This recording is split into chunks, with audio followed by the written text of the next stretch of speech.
Hi, everyone. Welcome to DevOps Decrypted, the show where DevOps is what we're here for. I'm your host, Laura, and I'm here today with Jobin and Rasmus and Jon, and a special guest, Sandesh Kumar, who works as an engineering manager here at Adaptavist Group.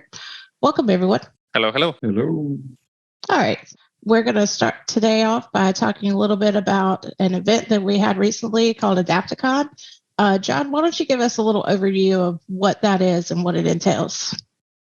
So Adaptacon was kind of our internal conference, where we gave space for people to talk about kind of whatever they like, some of the interests them, something that might inspire something with colleagues.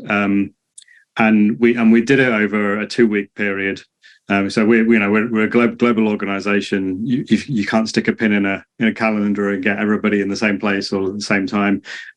So we kind of spread it over 2 weeks. Had talks going on, and tried to just create a space for as many people to share their ideas and to listen to ideas from around the organization. So it's kind of an internal conference, but in the adaptivist way. Yeah, and it was a lot of fun. Yeah. It was fun. I think the best thing I like about this initiative is there is just so many different types of talks happening. There was one from Simon. There were a few from technical folks, non-technical folks. It was so interesting.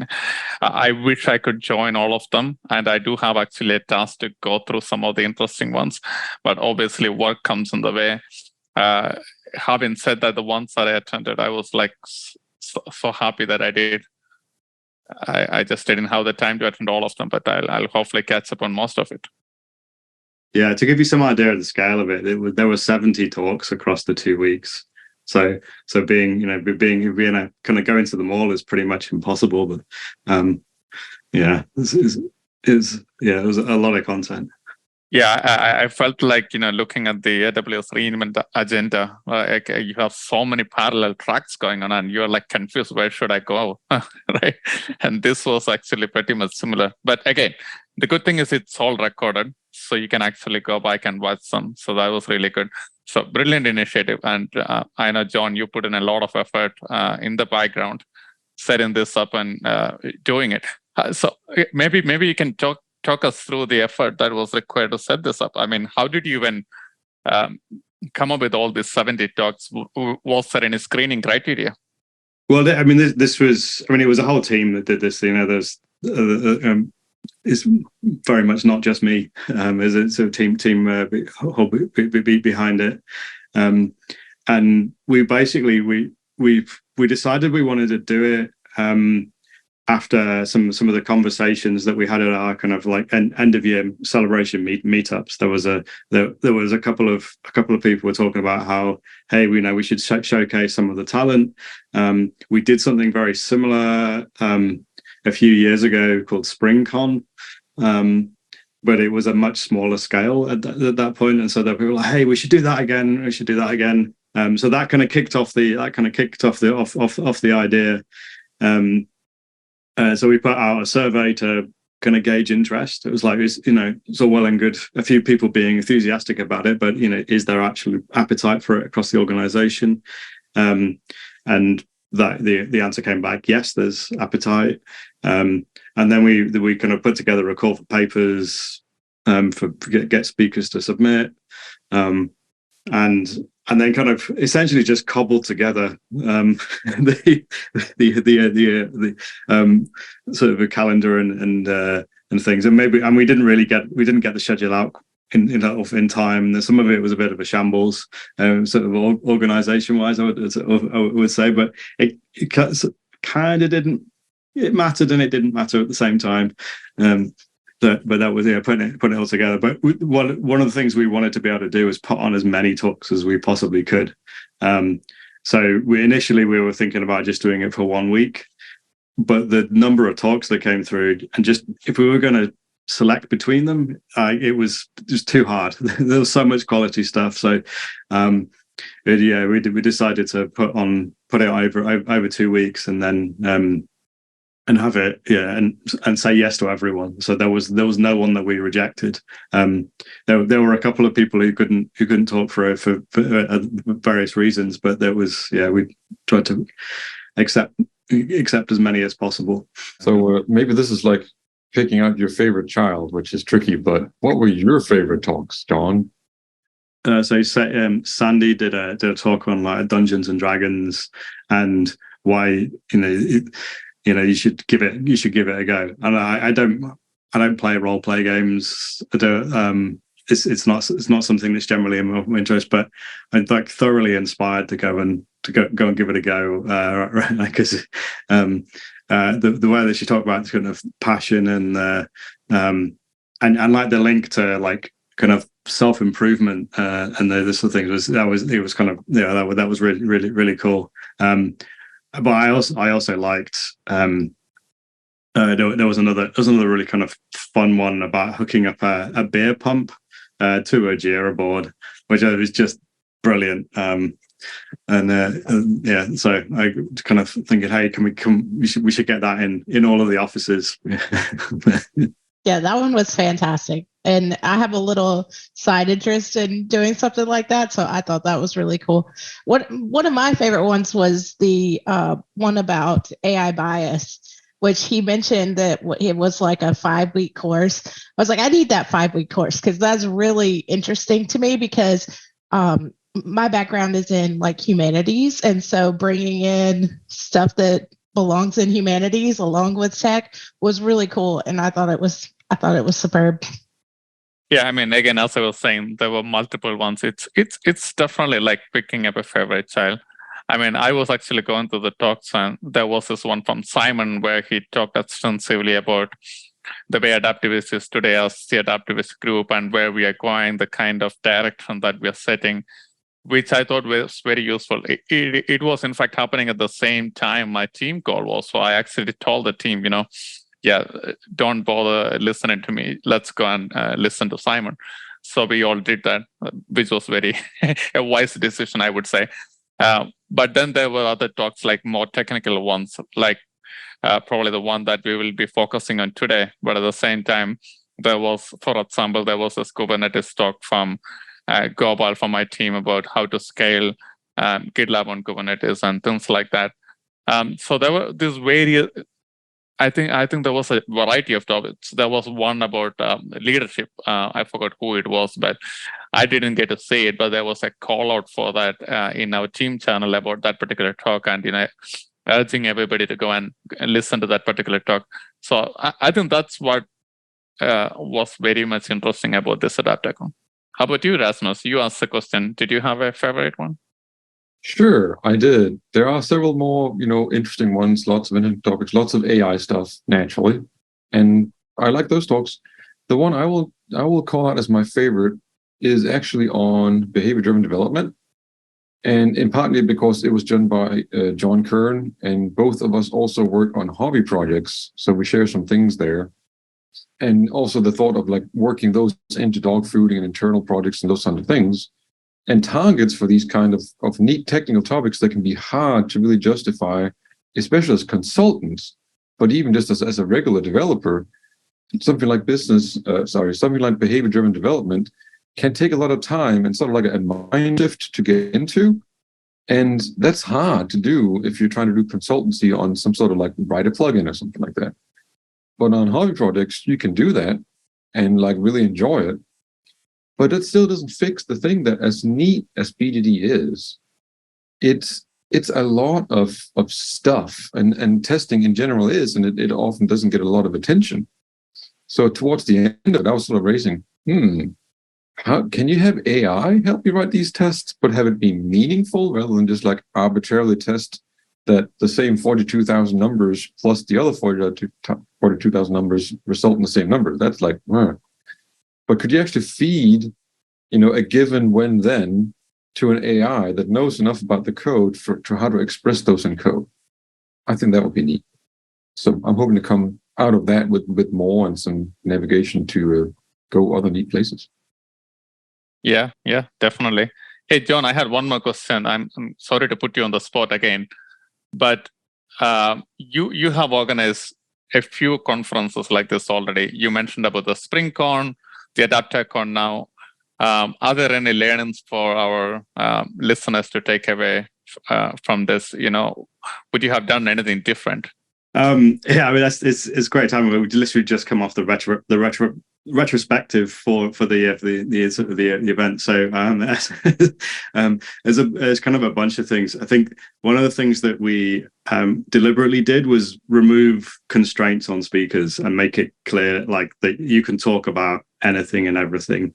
And so I think if you're tempted to do that for an internal conference, I would thoroughly recommend it, because it really kind of, you got that variety of things, of kind of opinions and perspectives. The other thing is make sure that the talks are short enough so that it's not you're not over committing people in the coming and attending lots of them. So we basically put only half-hour slots for things, which some people were a little bit, that they'd rather a longer time to talk, but actually the focus time means that you're respecting people like attending, and you have to work on your talk a bit more to get it down to that, 20 minutes plus 10 minutes questions. I think so. That'd be the two things. But I would just encourage any organization, anybody who's thinking about doing it, it's a great thing to give that platform for your, for the talented people that make up your staff. Because I'm sure we have a bunch of talented people at Adaptavist Group, but we don't hold the monopoly on talented people, and giving people a platform to share, I think is great for the development, not just of the people speaking, but for the whole of the organization. Yep, that makes total sense. And speaking of talents, I think we have got one such talent in the podcast today. Sandesh, welcome. Yeah, thanks, Jobin. And that's a huge introduction. I don't know it's true, but thank you. I mean, we don't mince our words, do we? So hey, Sandesh, do you want to describe real quick what you do at Adaptavist?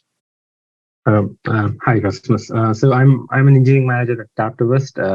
I manage the quality engineering function, mainly within the product engineering business units.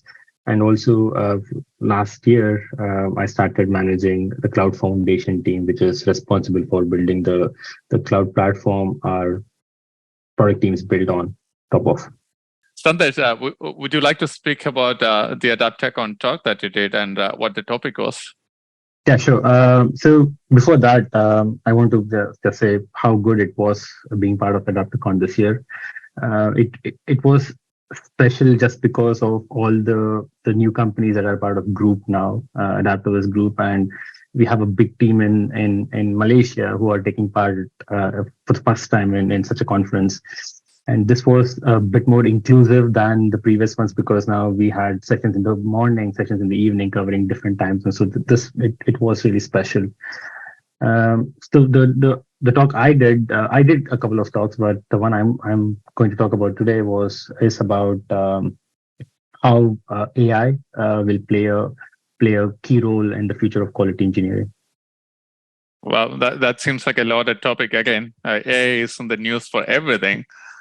So let's, testing. Rasmus already mentioned about behavior-driven development. I mean, probably AI has a role to play there as well. Speaking of, your talk in particular, so what aspects of the testing did you cover in terms of using AI? Yeah, so I was trying to be a bit more generic here. I was not trying to be. Talking about a specific field in quality engineering, but how AI can help us evolve quality engineering as a whole. So I touched upon how AI can be used for data generation, how AI can be used for identifying edge cases, and by using natural language processing, how it can help you understand the user stories and explain it to you in a better way so that you can actually come up with scenarios to test it. Right? These are some of the things that as quality engineers you depend on to generate useful or effective test cases or test scenarios to test the product. So you have a big team, right? And do you use any of this right now in the work that you do today? So yes. What we have been doing since earlier this year when Chat GPT was made available for the entire company. I've been encouraging the team or the wider quality engineering team to start using ChatGPT to explore how it can play a role in our workflow. Some of the things that the team has been using this is for identifying test scenarios, generating test strategy, test plan, even working as a pair programming tool, right? You ask if you encounter issues while writing test scripts, you can ask it a question.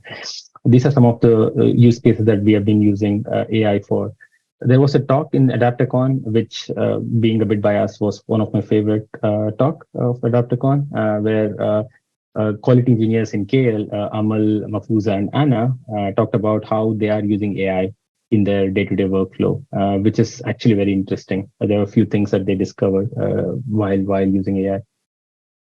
Yeah, I thought that was a great kind of example of the people used picking up a tool and integrating it into their workflow so they can do more and gonna get down to the bits that the real value that they bring to the testing things. Yeah, I thought I agree with that. Was a good talk. I really enjoyed it. And the cool thing about that presentation was that the presentation was also generated by AI. So all the script, the slides, they use the ChatGPT to give them inspiration, and that was neat. Very interesting. So coming back to testing, it looks like one of the key touch points in that talk was predicting defect patterns, right? Again, it's an interesting topic. I mean, when you think about it, one of the problems that we have today is there's chunks and chunks of logs, and there's no way a human can go through all of those logs and come up with, hey, these are the defects that we have, and then predict a pattern based on that. Do you think going forward AI can potentially do a better job in predicting that defect pattern going forward? Yes, I think so, but I don't think it's going to replace what we have. I think it will enhance how we do things. The way I see AI and the way I've been encouraging the team to use AI is think about it as a tool, another tool that we use, and we need to learn to use the tool to make our work more efficient, better. So the answer is yes, it will make things easier, quicker for us to get things done, but you still need someone with the domain expertise sitting there analyzing the results that come out of AI and make informed decisions. So it's like using it as a sounding board or a way to seek guidance, and then use your own intelligence to act. You mentioned AI as a tool. That's an interesting one. So do you see another tool coming into the midst just to enhance that AI features, or do you see all the tools that you're using today will incorporate more AI into their functionalities, so those tools will do the hard work? I think there will be a lot of integration happening with AI. We are already seeing just talking about quality engineering. There are companies, there are entire companies building or integrating AI into their existing tool set. Like I don't know, there's a company called Test IM, and what they do is they have AI predicting or generating test scenarios based on the existing test cases or the application usage. Then there are automated tools which can self-heal based on if there is a change to the UI, it can automatically fix the failing test based on the changes.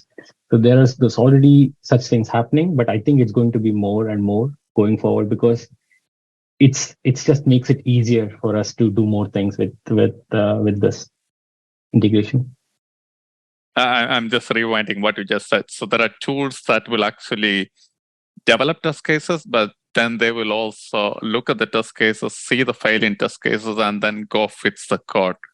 That sounds like doing the job of what we are doing today. Yes, the answer is yes, but there are still limitations. It needs to understand the context. Sometimes there are chances that it might get things wrong, but I'm sure it's going to evolve and get over it. I was also very curious about specifically what sort of tools out there you're seeing, what kind of integrations you're seeing that help this, because as much as I would wish to ask, so hey, what's the prompt I can feed to ChatGPT to generate perfect BDD for my entire hobby projects? I probably need to go in there and figure out that, okay, I can copy paste things from ChatGPT back and forward, but what kind of like in IDE or other similar assistants that use AI as a tool, as you say, should I be looking for? So if you're just talking about BDD, I'm not sure if there are any. I did a POC using OpenAI APIs and created an app, Forge app on Jira, which the idea behind that was it will read the story description and it will generate test cases for you, or test or acceptance criteria or test scenarios. And all I was doing was prompting it to do that. So if I'm able to think about it, I'm sure there are tools in the market doing the same. I haven't encountered one, but if I have to give you an example, like GitHub Copilot is one of the examples where it can generate unit tests for you based on the code you write. So I think that's a good example of where the market or the industry is going. Nice. So I think earlier Laura was mentioning about the bias in AI's usage. Yeah. Do you see that having an impact in quality engineering as well? You know, most of the things that you mentioned earlier, it's all technical, so I don't see a reason of, I mean, it makes sense, right? AI can do that. That's great. It's enhancing our capabilities. Yeah. But do you see bias rolling at play in any of this? I think there are few things that we need to take care of. Right? This AI or generative AI is as good as the data it is trained on. So if the data quality is not maintained, if you're not training the AI or training the models with high quality data, you will end up with bad data, or you'll end up with data that are not useful. So there is some, and if the data is already biased, you will have biased responses. So we can't just, I think that's a big challenge with the current level of the development. We cannot just trust what we get out of it. We need to make sure that the data going into it is validated. But I'm pretty sure that it's biased because of the data that is available for it to be trained. If, for example, another example is let's say if you're using a tool to generate test scenarios, edge cases, or test data for a financial institution or a banking application, you need to train it with relevant data. You cannot just train it with generic data and expect it to give you relevant information. So I think that is also important here. It sounds like it changes the way we work, but that would probably also mean upskilling of your teams to work with the new tools and AI, right? What do you do there for your teams? So yes, I think whenever I have this discussion about AI taking over jobs, I always think about it as, or refer to the industrial revolution that happened. Yes, it did take away jobs. I think there was mention of this in one of the blogs I read. It did take away jobs, but it created so many new jobs because now people had more time to do interesting stuff. Right. So, and also when I started my career in quality engineering a while ago, automation testing was not as big as it is now. A lot of people were doing manual testing, and people were scared about checking out automation testing, right? Because it will take away manual testing jobs, but it made everything so much better. People actually had to upskill. They become more technical. They actually started being valued more, right? Because now you have a niche skill set in the industry. You're not just a tester anymore, right? I think AI will play the same part, right? You're not just going to use the tool now. You'll start learning new skills to like prompt engineering is an example, right? It's not something you can copy paste. You need to know how to prompt it. But that's something that you'll pick up. You'll start training or learning how to train the models, right, with the data, right, and learning how to validate that.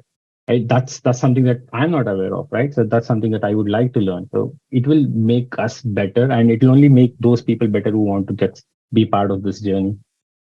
One of the lenses or mental models that I use to think about large language models is that they very easily produce the kind of like the average or the boring thought, like maybe the sorts of things which you would expect to come out of something. So I've got this feature to test. Well, it's going to do the kind of, it's going to produce you the obvious test cases and then scenarios and things, but I kind of see that because it can produce like the obvious, maybe it's the more nuanced. You can actually spend more time on the real value that it's bringing. So, given the same amount of time to work on a problem, you can get. I don't know. Have you got any thoughts on that kind of that pattern?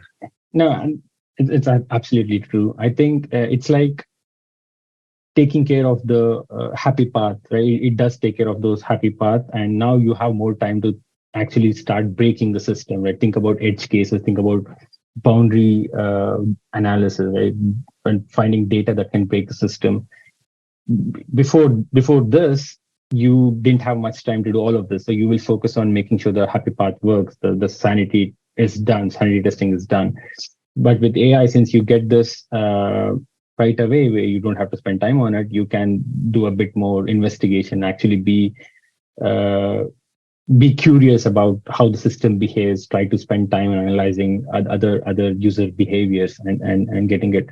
But at the same time, I think you can work with AI to get you those information as well. You don't have to like now think about it. One of the examples is when I started using ChatGPT to write automated test scripts for a Jira scenario for script on a cloud. It didn't know it had to switch to an iframe to actually act on or use the controls or elements on the screen. It was generating code, but it didn't know that there was an iframe or the application was within an iframe. But when I prompted it, it actually corrected itself. So I think working with AI and prompting it to maybe go deeper or go to a specific area, I think that will make the entire testing process better or generating scenarios better. It can't do all of it on its own.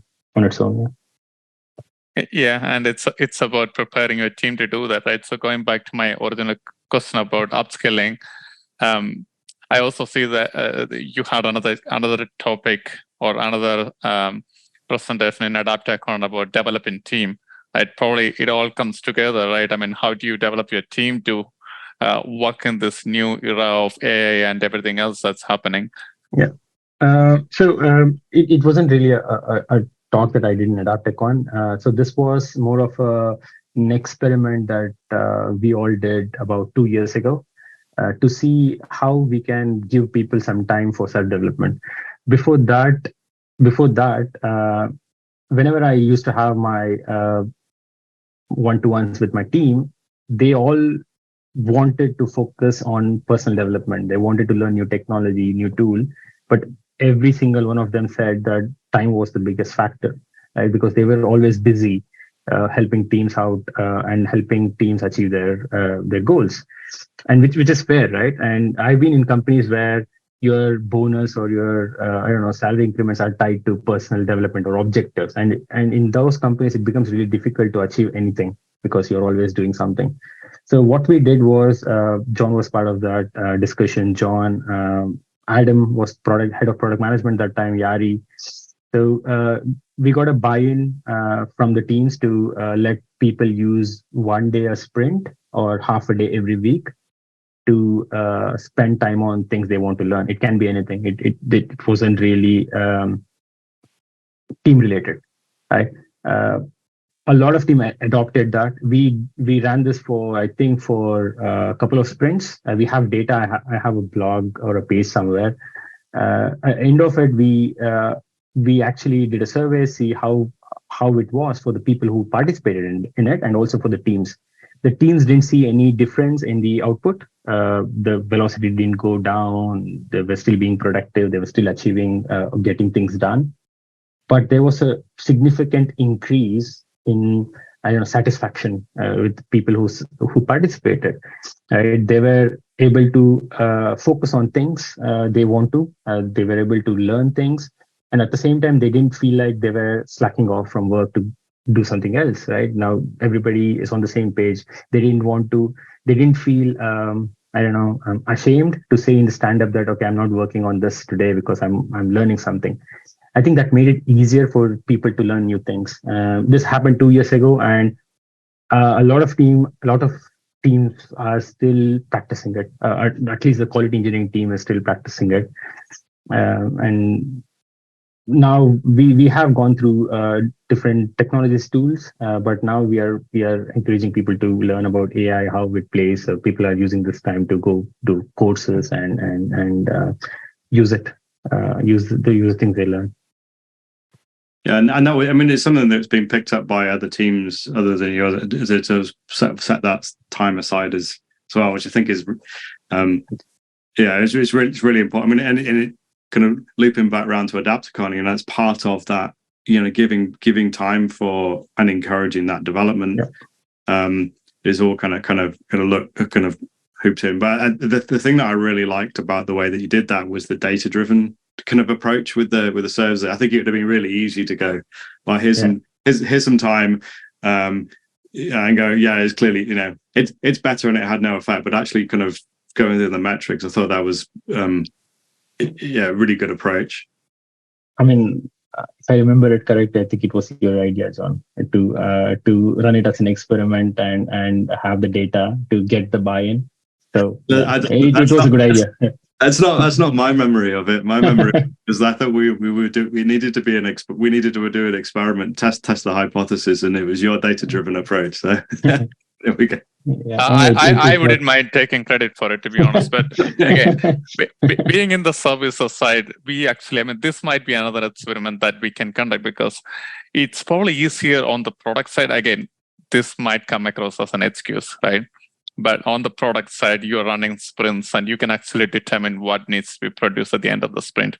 But while working on the services side, and Rasmus and Laura can probably attest to it, we work on customer schedules. And most of the time, the biggest problem that we have is, there are deliverables to meet, and suddenly something changes, the pattern changes, and we have to act accordingly. So it's always not that easy to say that, okay, hey, we are going to keep away 1 day or half a day, because that's what they intend, but then suddenly something changes and everything falls over. But still probably a good experiment to do, because maybe going back to how we use OpenAir for resource availability, we might actually say, hey, we'll block off certain time every week for this, and that reduces our resource availability and reduces the capacity, and probably we can plan long term based on that. Might be a good experiment around. One of the things our team has been doing around that is we have learning sessions, because our team that I'm on has a lot of associates, and so we'll just have like an hour time where we all teach each other. And so we spend time learning and preparing for that and teaching each other things. And that helps a little bit. It's not as much as like half a day a week, but it is a little way to work that in on the services side where it's a little more confined. And also another thing we did, so when this person development time was introduced, we didn't really have associates in the team. We had experienced people. Over the last year, we have introduced a lot of associates in the team who probably need more support with development. Another thing, what we have done is we did weekly 1 hour onboarding sessions where we just started building everything together, pair programming sessions. So everybody was part of it. Everybody was learning together. And what it made was they all formed a bond, a group, and they started working on it together. So they were all learning together, and they were not afraid to ask questions which they felt was not the right or appropriate question to ask between themselves. So it made it easier for them to skill up quickly. Yeah, that's a great way to bring new people in and people who are new to the industry. But I appreciate everyone's time today. This has been great. I've enjoyed this conversation. I really enjoy talking about some of these things, especially as AI ramps up. We all need to increase our skills and get a little bit more proficient so that we can get into those more technical things that AI can't quite reach yet. So thanks for joining us, everyone, to discuss this AI and behavior-driven development. And I hope that you're enjoying the show. Let us know what you think on social media at Adaptavist. We look forward to keeping this conversation going there. So for Sandesh and Rasmus, Jon, Jobin, and myself, this has been DevOps Decrypted, part of the Adaptavist Live Podcast Network.